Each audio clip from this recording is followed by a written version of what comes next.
साल 1527 फ्लोरेंस की सड़कों पर मौत का साया था। उस घर में जहां कभी निकोलो मैकियावेली रहा करता था, अब सन्नाटा पसरा हुआ था। उसकी मेज पर एक चमड़े से बंधी हुई पांडुलिपि रखी थी, जिसके पन्ने मोम से सील किए गए थे। उस पर लिखा था, डी फेमिनिस नॉन डूसेंडिस, उन स्त्रियों पर जिनसे विवाह न करना ही श्रेयस्कर है। ये कोई साधारण किताब नहीं थी। ये मैकियावेली का वो रहस्य था जिसे उसने अपने जीवन के अंतिम 3 वर्षों में किसी से छुपाकर लिखा था। उसने अपने शिष्य को आखिरी सांसों में फुसफुसाकर कहा था, इसे जला देना। यदि ये बाहर आई तो स्त्रियां हम पर राज करेंगी और पुरुष उनके गुलाम बन जाएंगे। लेकिन शिष्य ने उसकी बात नहीं मानी। उसने पांडुलिपि को छुपा लिया और 500 साल बाद आज वो पांडुलिपि मेरे हाथ लगी है। मैं वो शख्स हूँ जिसने इतिहास की धूल झाड़ी। मैं उन दुर्लभ पन्नों को पढ़ रहा हूँ जहाँ मैकियावेली, द प्रिंस का लेखक, जिसने राजनीति की क्रूर सच्चाई लिखी, अब रिश्तों की सबसे क्रूर सच्चाई लिख रहा था। उसने लिखा, एक महिला यदि तुम्हारे जीवन में आए तो वो या तो तुम्हारी सबसे बड़ी सहयोगी बनेगी या तुम्हारी सबसे बड़ी विनाशक। कोई तीसरा विकल्प नहीं है। और कुछ महिलाओं में ऐसे गुण होते हैं कि यदि तुम उनमें से किसी एक को भी पहचान लो तो उससे दूर भागना ही बुद्धिमानी है। अब मैं तुमसे पूछता हूँ, क्या तुम जानते हो कि वे गुण क्या हैं? क्या तुमने कभी सोचा है कि जिस औरत से तुम प्यार करते हो वो असल में तुम्हारी तबाही की वजह बन सकती है? या फिर क्या तुम उसी तबाही की ओर अंधे होकर दौड़ रहे हो? रुको, सिर्फ 1 मिनट रुको। इससे पहले कि तुम कहो कि ये तो बस एक पुरानी किताब है, मैं तुम्हें बता दूं, ये किताब आज भी उतनी ही जहरीली और सच्ची है जितनी 500 साल पहले थी। क्योंकि इंसान का स्वभाव नहीं बदला और न ही उन गुणों का खतरा बदला है जिनके बारे में मैकियावेली ने चेतावनी दी थी। आइए पहला गुण जानते हैं। पहला अध्याय खुलता है। मैकियावेली लिखता है, जिस स्त्री में अत्यधिक बुद्धि हो, जो तुमसे अधिक चालाक हो, जो हर चाल को पहले ही भांप लेती हो, उससे बचो। वो तुम्हारी हर कमजोरी को जान जाएगी। वो तुम्हें प्यार का एहसास कराएगी, लेकिन उस प्यार की कीमत तुम्हारी स्वतंत्रता होगी। मैंने ये पढ़ा तो मेरे रोंगटे खड़े हो गए, क्योंकि मैंने ऐसी ही एक स्त्री को देखा था। वो हर बात पर तर्क करती थी। वो मेरी हर बात का जवाब देती थी। वो मुझसे पहले ये जान लेती थी कि मैं क्या सोच रहा हूँ। मैं उसके साथ बैठता तो मानो वो मेरे दिमाग की किताब पढ़ रही हो। मैं उससे प्यार करता था, लेकिन मैं उसके सामने निर्वस्त्र की तरह खड़ा होता था। मेरी हर कमजोरी, हर झूठ, हर डर उसे दिख जाता था। मैकियावेली कहता है, ऐसी स्त्री तुम्हें कभी धोखा नहीं देगी, क्योंकि उसे धोखा देने की जरूरत ही नहीं पड़ती। वो तुम्हें वैसे ही नियंत्रित करेगी जैसे एक राजा अपने मंत्रियों को नियंत्रित करता है। तुम्हें ये एहसास भी नहीं होगा कि तुम नियंत्रित हो रहे हो। क्या तुमने कभी ऐसा महसूस किया है कि तुम वो फैसला ले रहे हो जो वो चाहती है, लेकिन तुम्हें लग रहा है कि ये तुम्हारा अपना फैसला है? अगर हाँ, तो जाग जाओ, ये पहला संकेत है। लेकिन ये तो शुरुआत है। दूसरा गुण और भी खतरनाक है। मैकियावेली ने उसे लिखा है, वो स्त्री जो पूर्णतः स्वतंत्र हो, जिसे किसी पुरुष की आवश्यकता न हो, जो अपना पैसा, अपना घर, अपना रास्ता खुद बनाती हो, उससे विवाह मत करो, क्योंकि विवाह का अर्थ है परस्पर निर्भरता। और जो स्त्री किसी पर निर्भर नहीं, वो कभी तुम पर निर्भर नहीं होगी।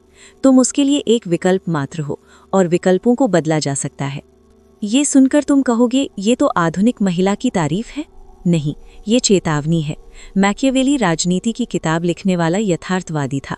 वो जानता था कि जिसके पास सत्ता हो वो दया नहीं करता, और जिस स्त्री के पास आत्मनिर्भरता की सत्ता हो वो कभी किसी पुरुष को अपना मालिक नहीं बनने देगी। अब सोचो, तुम उससे शादी करते हो, तुम उसे अपना सब कुछ देते हो, लेकिन वो तुम्हें कभी अपना सब कुछ नहीं देती, क्योंकि उसे तुम्हारी ज़रूरत नहीं। तुम उसके जीवन का एक हिस्सा हो, केंद्र नहीं। और मैकियावेली के हिसाब से ये रिश्ता धीरे धीरे तुम्हारे अहंकार को चूर चूर कर देगा। तुम उससे प्यार करोगे, लेकिन वो तुम्हें सिर्फ तब तक रखेगी जब तक तुम उसके लिए सुविधाजनक हो। चौंकाने वाला सवाल ये है कि क्या प्यार का मतलब ये है कि तुम किसी के लिए सुविधा बन जाओ, या फिर प्यार का मतलब ये है कि दोनों एक दूसरे के बिना अधूरे हों? मैकियावेली कहता है, अगर वो तुम्हारे बिना पूरी है तो तुम उसके जीवन में कभी अपरिहार्य नहीं बन पाओगे। इस पांडुलिपि का तीसरा पन्ना खोलते हैं तो और भी गहरा रहस्य सामने आता है। मैकियावेली लिखता है, तीसरा गुण, वो स्त्री जो भावनाओं पर पूर्ण नियंत्रण रखती हो, जो कभी नहीं रोती जब तक कि रोने से उसे लाभ न मिलता हो, जो कभी चिल्लाती नहीं बल्कि धीरे धीरे ऐसे शब्द बोलती है जो तुम्हारी आत्मा को छेद दें। उससे बचो, क्योंकि वो तुम्हारी भावनाओं को अपने हथियार की तरह इस्तेमाल करेगी। मैंने अपनी जिंदगी में ऐसी औरतें देखी हैं। वो कभी गुस्सा नहीं करती, वो बस नाप लेती हैं। तुम्हारी खुशी को, तुम्हारे दर्द को, तुम्हारी उन बातों को जिन्हें तुम किसी से नहीं कहते। और फिर एक दिन जब तुम सबसे कमजोर होते हो, वे उन बातों को तुम पर उछाल देती हैं और तुम टूट जाते हो। मैकियावेली ने यह भी लिखा है, ऐसी स्त्री से विवाह करने का अर्थ है अपने ही घर में एक जासूस रखना। वो तुम्हारी हर गतिविधि, हर दोस्त, हर रहस्य को जान लेगी, और जब वो तुम्हें छोड़ेगी तो तुम्हारे सारे राज उसकी जेब में होंगे। अब मैं तुमसे पूछता हूँ, क्या तुमने कभी किसी महिला को अपने दिल की इतनी गहराई में उतरते देखा है कि तुम्हें डर लगने लगा है? अगर हाँ, तो रुक जाओ, ये पांडुलिपि तुम्हारे लिए लिखी गई थी। पर ये तो सिर्फ 3 गुण थे। मैकियावेली ने 5 गुण लिखे थे। चौथा गुण है अत्यधिक महत्वाकांक्षा। वो लिखता है, जो स्त्री अपनी महत्वाकांक्षा में तुमसे आगे निकल जाए, जो हमेशा अधिक चाहती हो, अधिक पैसा, अधिक प्रतिष्ठा, अधिक शक्ति, उससे विवाह मत करो, क्योंकि वो तुम्हें कभी संतुष्ट नहीं होने देगी।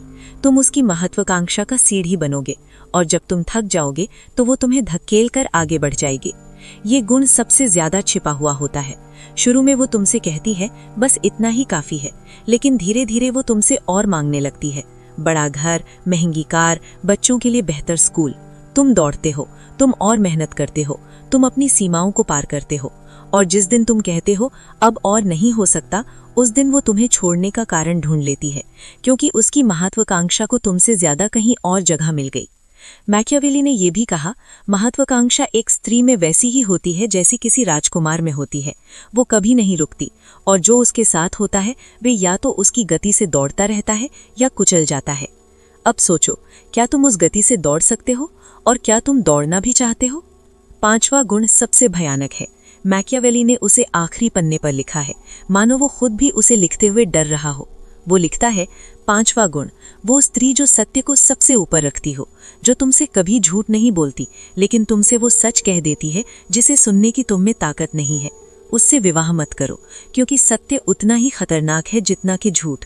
और जो स्त्री तुमसे हमेशा सच कहती है, वो तुम्हारे अहंकार को दिन प्रतिदिन तोड़ती रहेगी। एक दिन तुम उससे नफरत करने लगोगे। ये सबसे कड़वा सत्य है। हम सब झूठ की चादर ओढ़कर जीना चाहते हैं। हम चाहते हैं कि हमारी पत्नी हमें बताए कि हम सबसे अच्छे हैं, हम सबसे ताकतवर हैं, हम सबसे खूबसूरत हैं। लेकिन जो स्त्री सच बोलती है, तुम असफल हो रहे हो, तुम कमजोर हो, तुम डरपोक हो, वो तुम्हें जगा तो देती है, लेकिन जगाने का दर्द असहनीय होता है। मैकियावेली कहता है, राजनीति में झूठ आवश्यक है, रिश्तों में भी। जो स्त्री ये नहीं समझती, वो तुम्हारा जीवन नर्क बना देगी।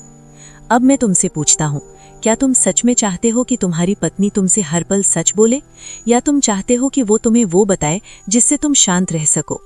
इन 5 गुणों को पढ़ने के बाद मैंने पांडुलिपि बंद कर दी। मैं सोच में पड़ गया, क्या मैकियावेली सही था? क्या सच में ये गुण किसी महिला को अविवाहनीय बना देते हैं, या फिर ये एक डरे हुए आदमी की लिखी हुई डायरी है जिसने कभी सच्चा प्यार नहीं देखा? लेकिन तभी मुझे पांडुलिपि के आखिरी हिस्से में एक अलग हस्ताक्षर दिखा। वो मैकियावेली का नहीं था, वो उस शिष्य का था जिसने ये किताब जलाई नहीं। और उस शिष्य ने एक छठा गुण लिखा था, एक ऐसा गुण जिसके बारे में मैकियावेली खुद लिखने की हिम्मत नहीं की। वो गुण मैं तुम्हें अगले अध्याय में बताऊंगा, लेकिन उससे पहले मैं तुमसे एक सवाल पूछता हूँ, एक सवाल जो तुम्हारी नींद उड़ा देगा। क्या तुम्हारी पत्नी या तुम्हारी प्रेमिका में ये 5 गुण हैं? और अगर है, तो क्या तुम पहले ही उस जाल में फंस चुके हो जिससे मैकियावेली ने 500 साल पहले सावधान किया था? रुको, सिर्फ 1 मिनट रुको। इससे पहले कि तुम कहो कि ये तो बस एक पुरानी किताब है, मैं तुम्हें बता दूं, ये किताब आज भी उतनी ही जहरीली और सच्ची है जितनी 500 साल पहले थी, क्योंकि इंसान का स्वभाव नहीं बदला, और न ही उन गुणों का खतरा बदला है जिनके बारे में मैकियावेली ने चेतावनी दी थी। मैंने अपने गुरु की अंतिम इच्छा का उल्लंघन किया। मैंने ये किताब नहीं जलाई, क्योंकि मैंने स्वयं उस स्त्री को देखा था जिससे गुरु डरते थे। वो कोई साधारण स्त्री नहीं थी, वो फ्लोरेंस की सबसे शक्तिशाली घराने की बेटी थी। उसके पास वे सभी 5 गुण थे: बुद्धि, स्वतंत्रता, भावनात्मक नियंत्रण, महत्वाकांक्षा और सत्य की कठोरता। लेकिन उसके पास एक छठा गुण भी था। वो गुण था अदृश्यता। वो स्त्री इतनी चालाक थी कि वो कभी अपनी पूरी शक्ति नहीं दिखाती थी। वो तुम्हारे सामने कमजोर बनकर आती थी ताकि तुम उसकी रक्षा करो। वो तुमसे पूछती थी, मुझे बताओ मैं क्या करूं, जबकि वो पहले से ही जानती थी कि उसे क्या करना है। वो तुम्हें ये एहसास दिलाती थी कि तुम उसके नायक हो, जबकि असल में वो तुम्हारी नियति की लेखिका थी। गुरु मैकियावेली ने इस गुण को लिखने से इनकार कर दिया।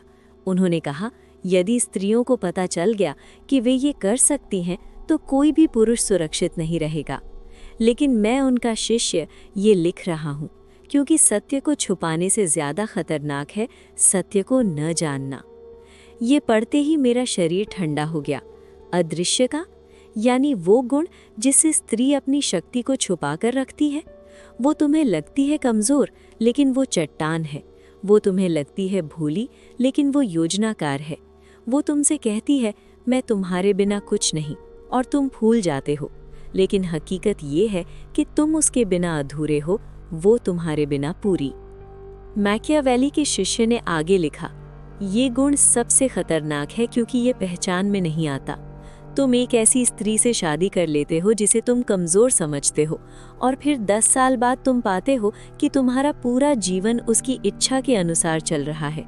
तुमने वो नौकरी छोड़ी जो तुम्हें पसंद थी क्योंकि उसने कहा हमें सुरक्षा चाहिए। तुमने वो शहर छोड़ा जहां तुम खुश थे क्योंकि उसने कहा यहाँ बच्चों का भविष्य अच्छा नहीं। तुमने अपने दोस्तों से नाता तोड़ा क्योंकि उसने कहा वे तुम पर बुरा असर डालते हैं। और तुम्हें ये सब फैसले अपने लगे क्योंकि उसने तुम्हें बताया था कि ये तुम्हारे लिए अच्छा है। यही अदृश्यता है।